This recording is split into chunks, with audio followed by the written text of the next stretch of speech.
This PowerPoint demonstrates how to perform a personal security risk analysis. The first step in conducting a personal security risk analysis is creating categories that one would be at risk for. In this example, our categories include theft, car incidents, and personal injuries. Next, within each category, you write down any incidents that have occurred within that category and the dates that they correspond to. In this example, the incidents of theft include stolen keys, a phone, gym bag, and an iPod. Then, you list the incidents according to the dates, with the oldest date first, and going down, and finally ending with the most recent date.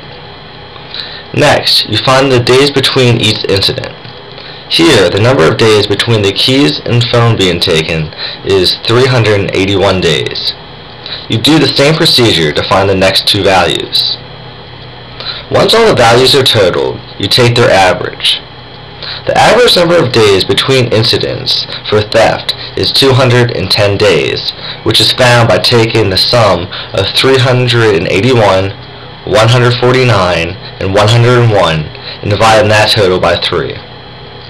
Finally, we can find the daily probability by dividing 1 by the average number of days between incidents. Therefore, there is a 0.48% daily chance of a theft occurring.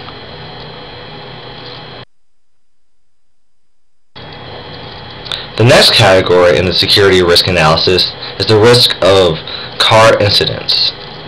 Using the same procedure, we find the average number of days between car incidents is 437.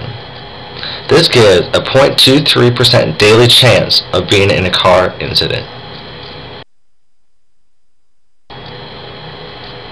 Finally, we look at the risk of personal injury. The average number of days between personal injuries is 162 days. This gives a 0.62% daily chance of enduring a personal injury. Therefore, from our three categories, the risk of personal injury is the highest, followed by the risk of theft, and finally, the risk of being in a car incident has the lowest daily probability. There are several lessons we can learn from this PowerPoint.